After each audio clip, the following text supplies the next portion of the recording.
खुलुमबाय बर' हारि बिजनेस आयदा इउट्युब चेनेलाव नोंथां नायगिरि साफ्रोमखौबो बरायनानै लाबाय। दिनै आं बे भिडिअनि गेजेरजों नोंथांमोननि सिगाङाव बेखौनो शेयार खालामनो सानदों जे साख्रि आरो बिजनेसनि सोमोन्दै।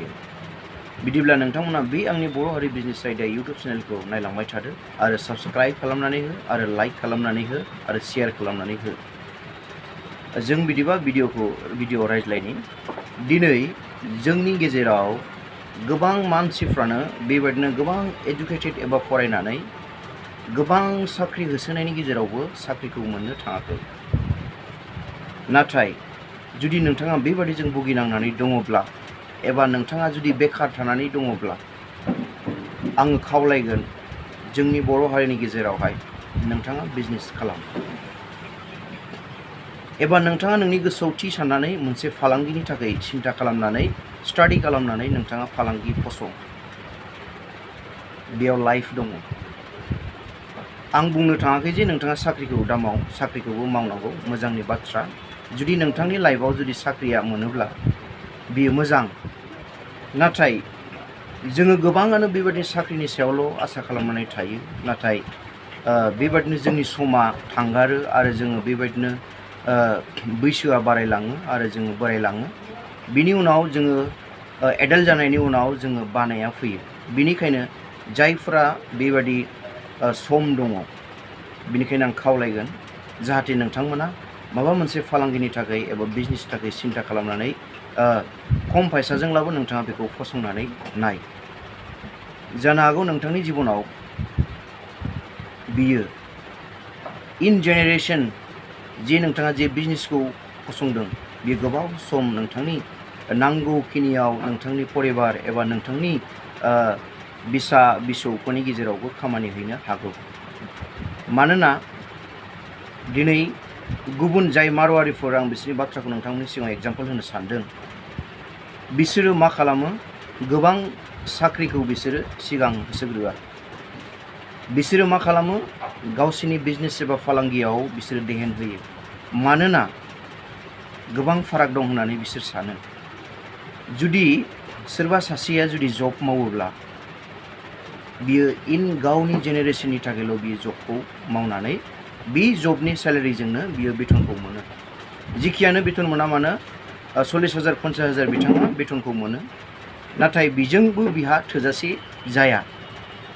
नाथाय जायफोरा बिजनेस मावो बिसोरनियाव जोबनाय गैया दै। बेखौनो आङो जोंनि गेजेराव दिनै गोबां मानसिफ्रा जोङो मिथिगौब्लाबो जोङो गावजों गाव शेयार खालामज्लाया एबा जोङो सोंज्लायनानै लाया एबा जोङो बेबायदिनो गावजों गाव डिसकास खालामलाया बिजनेसनि सोमोन्दै।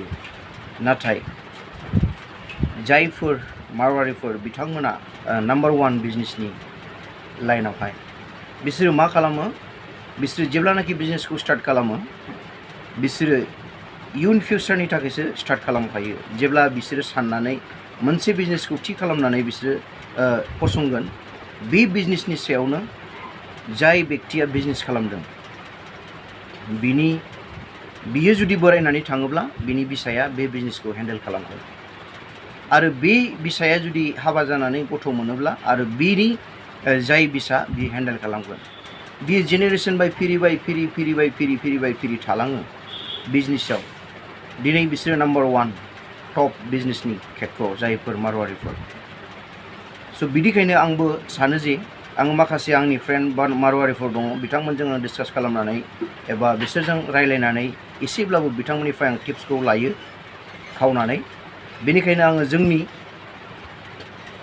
हारिनि गेजेरावबो जुदि जोङो बेबायदि जुदि बिजनेसनि लाइनावहाय जुदि नाजायोब्ला एबा गावनि खस्थ' खालामनायजों एबा गावनि रोंगौथिजों नोंथाङा जुदि हास्थायनानै खामानिखौ मावोब्ला नोंथांनि लाइफआव साक्सेसफुल जागोन होननानै आं सानो। जेरै जब मोनाखसै नोंथाङा, जोङो नाथाय बेबायदिनो जब मोनाखसै, गोसोआ जोंना बायफ्लेनानै जोङो थाखा फैसायावबो सौहाला, बेबायदिनो जों गोदाव सोराव जानानै न'खराव ओरैनो जायफोर फरायनाय मानसिब्लाबो बिसोरो बेबायदिनो हालुवानि खामानि मावनानै बिसोर समखौ बिथायनांगौ गोनां जायो।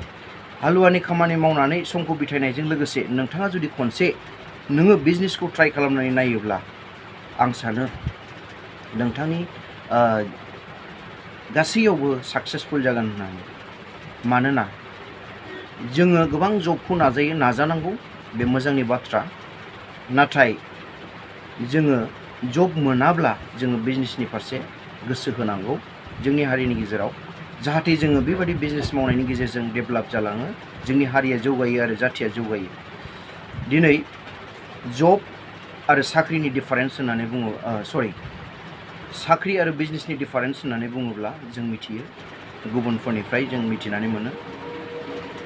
जाय मानसिया साख्रि मावगोन बियो गावनि फिरिनि थाखायल', बियो गावनि जेनेरेसननि थाखायल' बियो मोजाङै जालांनो हागोन।